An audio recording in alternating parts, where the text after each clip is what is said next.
Hi everyone, welcome back to another day of the 12 days of SwitchUp. And, well, I said this last time, I'm going to say it again because it's true. Yeah. It's another one of my favourites, and it is the best first-person shooters on the Nintendo Switch. Yeah, nothing quite says Christmas cheer like a first-person shooter. So we are going to go through the best ones just to get you in the mood for Christmas. Hold my shotgun. Exactly. Die Hard, isn't it? Funnily enough, someone did actually mention yesterday, I've watched a Christmas film, Die Hard. Die Hard, yeah. It is a Christmas Christmas film, yeah. Is it legit?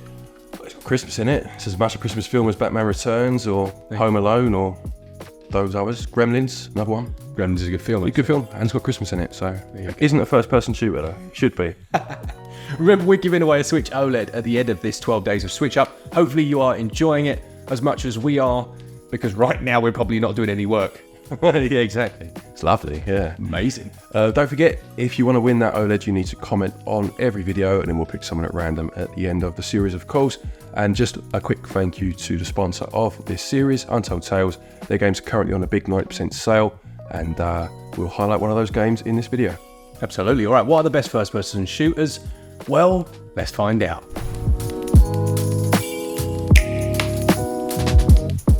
Thanks to Untold Tales, who have sponsored the entirety of our 12 days of SwitchUp. Today's featured sale game is Golf Club Nostalgia. Now, this used to be called Golf Club Wasteland, and it really caught me off guard when I saw it. I was like, Golf Club Nostalgia?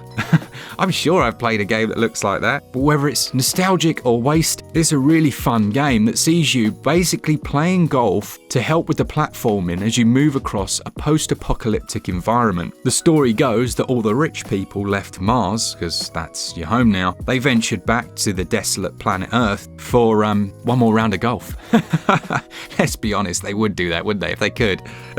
And how it works is each hole/level fills in a bit more of the story. They also have a puzzle element to getting the perfect shot, but it's those environments that just feel so fresh even though they're so decrepit. It centers around 3 different intertwined stories. You've got the lone golfer who's come back to Earth for one last game, the radio nostalgia from Mars's broadcast system who's given a glimpse into the lives of those who escaped, and there's the narration of a secret spectator who is watching you from a distance. Nothing creepy about that. A lovely little indie game that is just 89 pence in this sale. Easily worth adding to your collection, and just a massive thanks to Untold Tales for not only sponsoring the entirety of this series, but making and publishing decent games. In years past, when there haven't been a huge amount of first-person shooters, we have included everything first-person, things like Alien Isolation, Metroid Prime, but this is very much a pure first-person shooter list. Alright then, let's start with the Doom games. There's a number of Doom games on Switch. You've got the earlier ones, the old classics. You've also got Doom 3, which I think is massively underrated, which took things down a real horror, almost like a survival horror route. And then we've got the later Dooms, the Doom 2016, which you said is quite difficult to get physically, isn't it? It's one that's definitely harder to get these days, yeah. And Doom, what was the latest one called? You have Doom Eternal, was it? Doom Eternal. You also, sorry to interrupt you also have Doom 64 on there too. Yeah, so you've got a big chunk of Doom games. Usually, obviously, the older ones you can find for slightly cheaper, but they weren't lazy ports either. They have like split screen multiplayer, you can play them through in co-op, which I hadn't done in years. The last time I did that was when I was a kid, disc swapping on the PlayStation 1. And what's nice about the Doom games is they're all actually quite different. I mean, you mentioned it there with Doom 3, but even Doom 1 and 2, albeit they look very similar when you look at them, Doom 2 kind of opened the levels up a bit more. Do you know what I mean? It was far less linear. And Doom 64 is just an interesting curio because the Nintendo 64 didn't have a huge amount of games like that. I mean, it had first-person shooters, don't get me wrong, but that kind of Doom style was starting to be phased out by then, you know? Yeah, and the newer games had mechanics to essentially keep the momentum going, didn't they? So as you do a melee attack, it releases health and also ammunition to keep that flow going. Yeah, and they had they added a bit of like verticality as well, didn't they? Certainly the second one. Yeah, you're right. The sequel had a lot more aerial sections and platforming. Then we have Duke Nukem 3D, the Loads of Words edition. Loads of Words edition. This is an absolute classic, isn't it? Yeah, this is a great game. Was it the PlayStation it first came out for, wasn't it? So. I believe so, at least. Yeah, or an old PC, I don't know. Someone let us know. Oh yeah, possibly PC too. Yeah, I was just thinking of consoles. But yeah, very fun game. Obviously, a very good game mechanically, don't get me wrong, on a technical level, but just that humour as well that Duke Nukem brought into first-person shooters was great. Yeah, having the vocal protagonist was a bit of a revolution at the time, you know, and obviously that was voiced by John St. John. Yep. And it's just an iconic sounding voice, isn't it? Can you do Duke's voice? I can certainly try. Come get some. Yeah. Damn, I'm good. Who was best? I couldn't even tell the difference. It was so similar. Might as well have been John St. John popping in for a cup of tea. Oh, see you later, John. You off, John? All right, mate. Thanks for popping by. Then we have Bulletstorm, which kind of fits into the Duke Nukem universe. It obviously was the Duke edition we had on Switch. Right. And what they did is they stripped out the skins that were in the original game and put Duke Nukem in its place. Oh, I remember now. Yeah, I couldn't place which game this was, but I do remember now. They just put him in the cutscenes, didn't they? Even if it didn't even make sense. Yeah. And it really doesn't make sense. No. It's so weird. It's like, okay. But just by default, having Duke Nukem in a first-person shooter makes it 10 times better. Yeah, for sure. This one has a weird mechanic where you've got like a whip and you can use that to like fly people all over the place. I do think it's a bit of an underrated first-person shooter, I've got to be honest. It's a good game. Then we have another couple of games, obviously have their roots in the past. This is Quake 1 and 2. Yeah, the Quake 1 and 2, and they were brought across by Night Dive. Quake 1 was quite a while ago, and then 2 was actually more recent.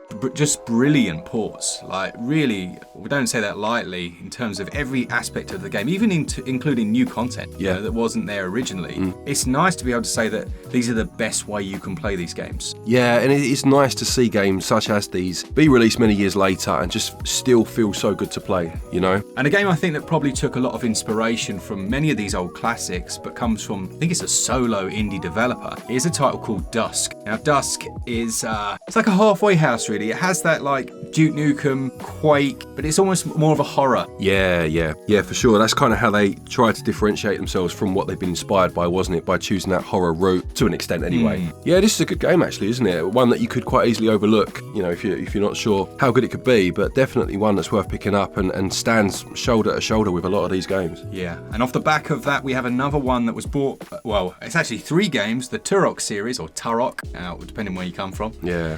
And they've been brought across, again, in very good shape from Night Dive Studios. They include, like as does Quake, gyro controls and all of those gubbins, but they're still fun games. They are fun games. I remember playing, well, I mean, I played the first couple. I don't think I ever played 3. There was also another one, which was like a multiplayer only one, set in arenas, and I can't remember the name of it now, but I remember playing the first one specifically because it was such an early release for the N64. Yeah. Like, great game, don't get me wrong, but I just remember like the copious amounts of fog everywhere and just like trying to wade through this fog.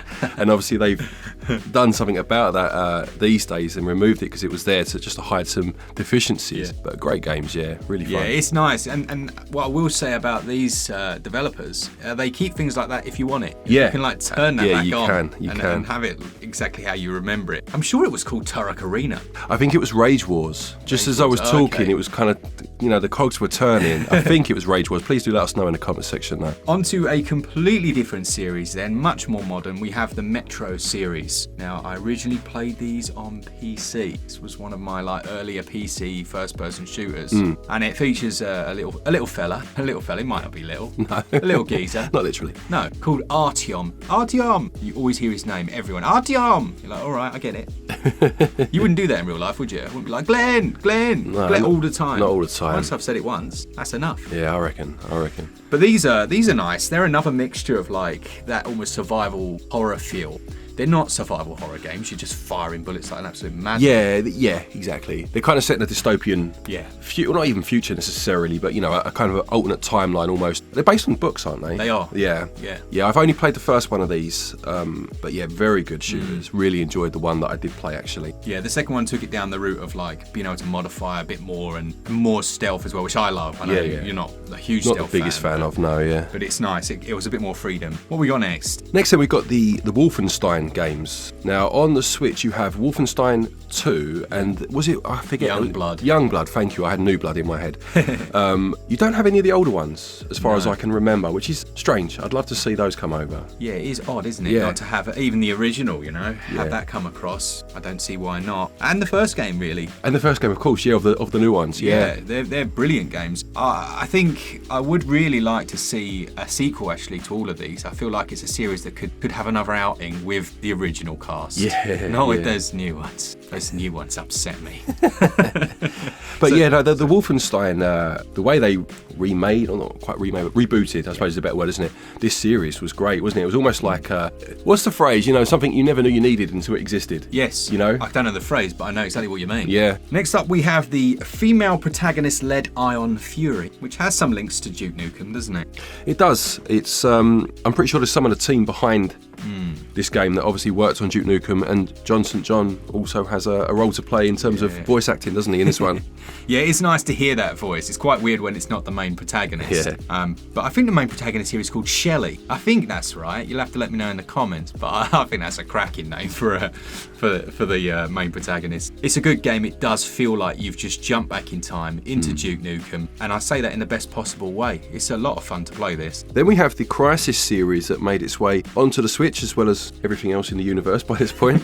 Yeah, we had Crysis, Crysis 2, Crysis 3. This came out at a cool time because I think we were sponsored to do a preview, like an early thing on it. And for me, that was like heaven on earth. Like I built a PC around the first Crysis game. Obviously, you had all the memes about can it run Crysis. It was like a giddy little pleasure for me, to be honest, to see this running so well. The first one was fine. The sequels, in my opinion, are slightly better games overall. But yeah, they're great. They're a great series. They usually do get discounted as well. Yeah. And they still hold up visually, I think. Yeah, I would agree with that. And they have that cloaking mechanic as well, which is not something you always see in first-person shooters. It's a nice change there. And the next one is Call of Juarez. Yeah, Call of Juarez, Gunslinger, I believe the first-person shooter was. Something like that, yeah. And I had never played this before the Switch. There was an old Call of Juarez game that was, I think it was back on PC. Right. But this was very much an action, proper first-person shooter, you know? You're like in the OK Corral. Yeah, very intense, isn't it? Yeah, ducking behind cover, all of that fun stuff. Runs well, tells an interesting story, actually. You've got this, basically, a fellow is retelling his life stories, I think, and he's embellishing everything. So you're living out his embellishments. Then we'll move on to the Bioshock games. Now, we've mentioned horror a couple of times with some of these, and again, this would go down that route. You've got, there are 3 games, I believe, aren't there? Yeah, you've got the 3 on 3 of them are on Switch. You've got, the first one is set in that underground... Yeah, Rapture, the underwater, utopia, where obviously something has gone wrong. That's the only one I've played. I do own the collection on Switch, but I've only got around to the first one. I loved what I played of that one. Yeah, do you know how many times I played the first scene? So you're a ship, your plane crashes, doesn't it? And then you're like swimming along. When that first came out, it was like, oh my goodness, this looks like a photograph. I played it recently, I was like, oh, okay, not quite as photographic as I remember. Looks like a Polaroid. It does, yeah. It's much more like that. They did a weird thing with this series where they animated the characters at a lower frame rate than the rest of the game. Okay. To give it that macabre look. Right, okay, yeah, that's interesting. Yeah, I spent a lot of time as a kid trying to improve the frame rate, and then I found that out and was like, oh, okay, all right, it's all intentional, fair play. And then the third game, you go up to the clouds. That's right. You ascend to the heavens. It's called, is it Infinite? Infinite, yeah. And it has, again, and they always have these amazing opening scenes. There was this idea that, like, any good first-person shooter should start with what they call a train ride, but it's more like it can be like a walk-in, like, cut scene, anything like that. Yeah, and that came after Half-Life, and it kind of pervades a lot of modern games, where you kind of start with that ride. But you start in this, like, cult, and they're singing, and it's like adaptations of popular songs, things like Go Down in the River to Pray. I don't know if you've heard that. Yeah. And it does so much with audio. It's an incredible experience. It's like you ascend up to the heavens, and the same as the first one, you know, where you go below the waves and it's like rapture. You're like, wow. I found Bioshock actually much more difficult than I expected it to be. I don't know why I didn't expect it to be difficult, but maybe because it was that horror slant, I expected quite a slow burn. But you're just wrecked as soon as you go in there. You are flung in, and it's one that uses a very specific mechanic for taking down enemies. You had to use melee, and if you didn't do any damage. Like, you know, melee, whack them, and then you could shoot them and they die straight away. Brilliant game, like all your augments and all sorts. Amazing series, well worth playing on Switch. Talking of series on the Switch then, we've got the Borderlands games. So we have, you got Borderlands, you got Borderlands 2, Borderlands 3. Yeah. Is that all of them? You've got Borderlands, the Is it the pre-sequel? The pre-sequel. Yeah. That's right, yeah. And I feel like there's another expansion that we've forgotten, but you've got all the Borderlands. Yeah. Is basically, we played through one of these recently, didn't we? We did. We finished it off. I enjoyed it. I must say, I did feel like it started to drag a bit towards the end, but I've been told, I mean, by you more so than anyone else, that they do improve. Or certainly the second one is a better game. So I'm looking forward to giving those a try. Yeah, they're great. They are probably, I think it's fair to say, co-op focused. Yeah. So if you've got friends or you find people online, that's a preferable way to play them. Just because of some of the monotony of some of the missions, it's very repetitive in that regard. But they're cracking games, and the fact they all work with gyro and stuff is a nice shout. And I have to say that the Bioshock series don't have gyro, which is a bit of an issue. But yeah, moving on. What we got next? Next then we have one that some of you may not have heard of. This is called Fashion Police Squad. And this is a very quirky but very good first-person shooter, isn't it? Yeah, so I first played this when we were on the plane going to Germany. Yes. And I was drinking rum and coke. and I don't know if that helped the experience, but it's quite a bombastic and colourful game. Yes, it is. Yeah, you're not wrong. And it's such an odd premise, isn't it? Yeah, so you basically you're fighting against people that are committing like fashion faux pas, aren't you? And you're having to like shoot them and change their attire as you go. And it also has a lot of platforming sections, doesn't it, where you use your whip to swing across certain parts of the stages. Yeah, it's so odd. You're using your whip. You've also got your sewing machine gun that you're firing. And then the different fashion faux pas enemies require a different weapon to take down. So there'll be the fellow on his little electric scooter. There'll be the guy in his tracksuit, shell suit actually. Yeah, the shell suit, yeah, that's right. It's a bit repetitive. It does follow the classic first-person shooter formula, but having a bit of a twist on things keeps it a bit more interesting. Lovely. Next we have Powerslave Exhumed, which is another one that Night Dive have brought across, and I think it first came out it was certainly the PlayStation. I think it was the Sega Saturn as well, and it's one where it's set in like an Egyptian theme to it, and it's also far less linear than a lot of the other games on here. It's almost got a Metroidvania feel to it in some regards, where you pick up new power-ups that let you breathe underwater, then you can go through to the next section and what have you. So quite a different game than some of the others on this list. Yeah, this is the one that I haven't really played. So I don't know a great deal about it. Sounds interesting. Then we've got another one that was developed by a very small team. It's Prodeus. This one I think does the most with its visuals. So it has this, almost looks like that 2.5, the HD 2D style, that Square Enix do. Right. It almost looks like that in a first-person shooter. Well, okay, yeah, that's interesting, yeah. And you can vary the amount of like pixelation, and it has that like shallow depth of field look to it. It's just really an interesting looking game. Yeah. It's another that uses, like all the modern ones now, you were saying with the mechanics in Doom, they all seem to want to recreate that. Yeah. They have that like element that makes you keep pushing forwards. Yeah. What I loved about, I know we've already mentioned Doom, but that's maybe something we didn't emphasise a lot. Almost like the evolution of the first-person shooter is that in the original Doom games, you didn't move up or down. You didn't move your camera. Yeah. You just shot and the bullet would hit, didn't it? Yeah. And that kind of got lost over the years, didn't it, in first-person shooters? And going back and playing that, whilst it does take a second to reacclimatise, I do enjoy that. I do like that, Yeah, same. It's really good. Then you've got another classic. It's Star Wars Republic Commando. This is another that I hadn't played originally, and I think is a game that would really benefit from a sequel. Yeah. Like the idea of having that little group of commandos and you can issue these orders to them and stuff. It works. Yeah, it's a really nice little idea. Yeah, this one, strangely enough, was released, well, certainly in the UK. I don't know about everywhere, because I know Limited Run Games had the production rights for North America, but it released as a double pack with one of the other Star Wars games. It was something like the Pod Racer or something. Right, yes. So you got the two on the cartridge, which was quite odd to see those two paired up, It is, and I think then they went on to release the Heritage pack that had like all the Star Wars all of them games on, yeah. Unusual. Yeah, definitely. Next then we have an absolute classic from the past, and this is Goldeneye. Now we are talking about the N64 original. This is not like a remaster or anything, and it's available via the Nintendo 64 Switch Online app. But Goldeneye was, we were talking about Doom just now, and that change from how you shot and all those things. Goldeneye was very much one of the games that began the change. It really did, yeah. And in some ways, well, it's a certain type, isn't it? Because you can do the stealth side, this one doesn't force the speed, but you can do that. But it was the nuanced aiming for me as a young person that was like quite a unique thing. You could hold the trigger down and then finitely aim. Do you remember? And it would literally move the hand and you could see the cursor. Yes, I do remember. I do also, because obviously the Nintendo 64 controller had a stick and it had the C buttons. It wasn't a double stick, which I do forget sometimes. When I just think back, I'm like, all right, 2 sticks. No, it didn't. And it actually worked surprisingly well. Yeah. You would expect it to be more difficult than it was to aim, but no, it worked well. What doesn't work well is when you take that exact control thing and you stick it on the Switch and go, there you go, everyone. Absolutely, yeah. No thanks, it doesn't work. There are a few setups you can do to make it work, but yeah, by default, it's bad on Switch. Yeah, I mean, we will talk more about the game in a minute, but it's funny you say that because I remember playing Mario 64 on the Switch, and the same rules apply where in that one you would press the C buttons to move the camera in like 90-degree integers.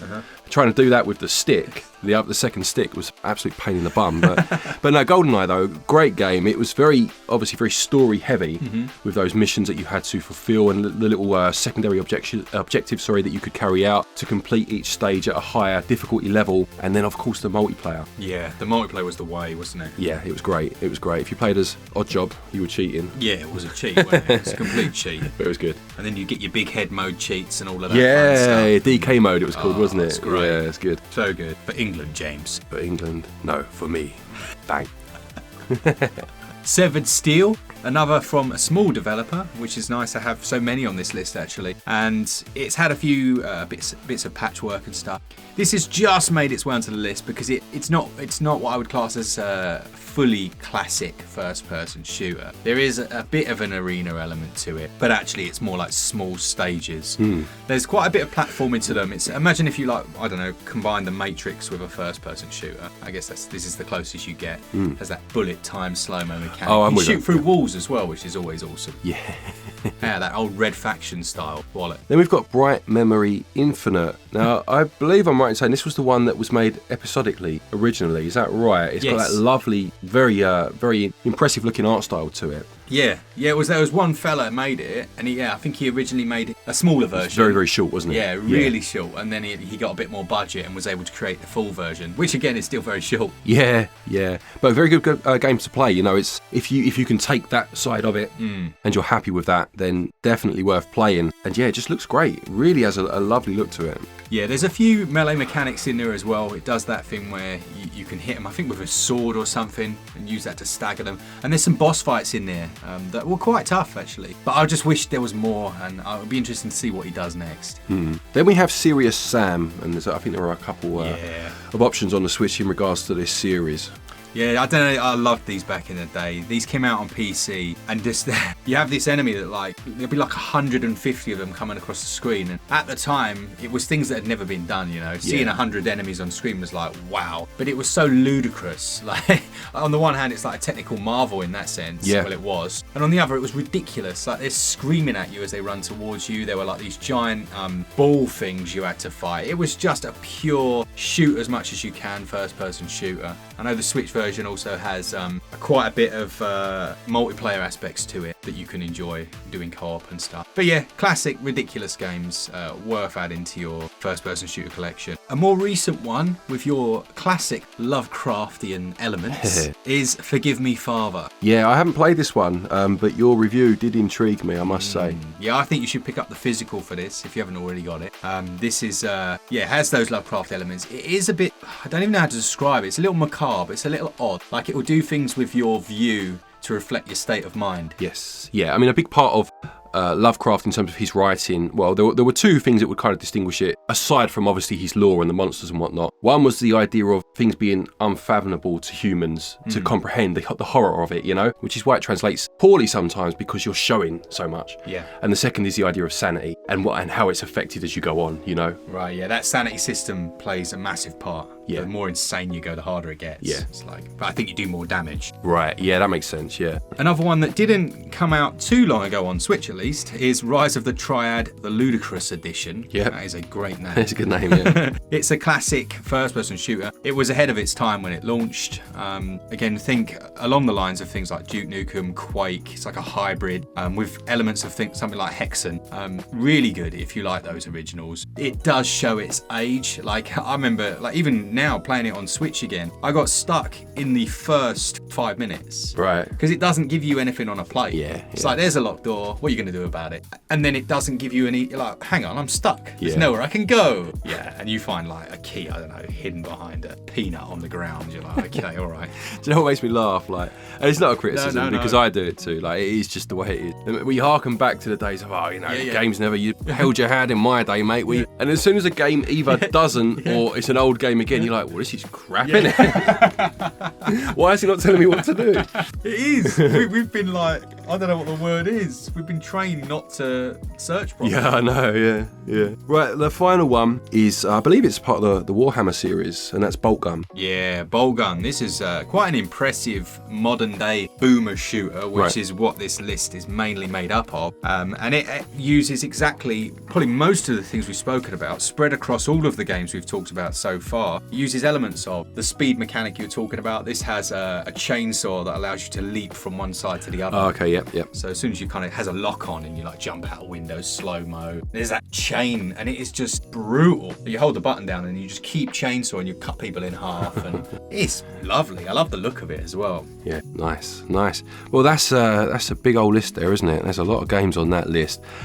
Just something we probably should say in case you're scratching your head as to why certain games aren't on here. We did try to keep this just to pure first-person shooters. There's always going to be an element of, this game or that game, but we avoided ones that were roguelites or more like, say, Metroid Prime Remastered, which whilst it does have elements of shooting, is more of a Metroidvania. Or things like Dying Light, which again, there's a lot of shooting in there, but it's not necessarily all about there is the parkour about it as well. And so there are games we could have added for sure, but I'm sure you'll agree that it's a good list either way. Absolutely.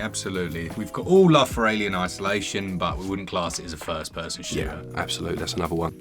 Well, there you have it. You're in the Christmas mood after seeing those games. Absolutely, yeah. I want to watch Die Hard now. So do I, actually. It's good film. Let us know your favourite first-person shooters in the comments. Make sure you comment in a normal way. Don't do the whole like normal comment thing. I get that a lot on my sounds videos. I'm like, you need to leave a normal comment, and you get that right joker. He's like, normal comment. He's sat there like laughing away at himself. He's cracking. I've just told the best joke in the world. The good thing about our audience is they kind of go into that comment and they sit there and go, nah, mate. Nah, it wasn't as funny as you thought. Lovely. Yeah, do let us know. Do check out that sale for Untold Tales. And look forward to tomorrow's video. Absolutely. Yep. Quick thank you to our patrons and our channel members for your continued support, and to each and every one of you for watching our videos. Take care, and until next time, happy gaming.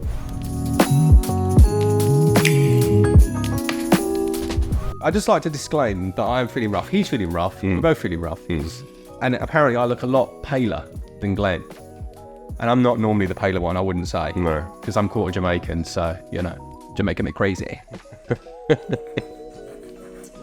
I am a dad, aren't I? Yeah. You're rocking jokes like Jamaican me crazy. Have you heard that one before, Jared? He looks so happy about it. Bloody heck. Does he know it's Christmas? You heard that one? Yes. Yeah. Move on. All you can hear is like, his teeth grinding. Brilliant. Nice one, Jared. You filled me with the Christmas spirit.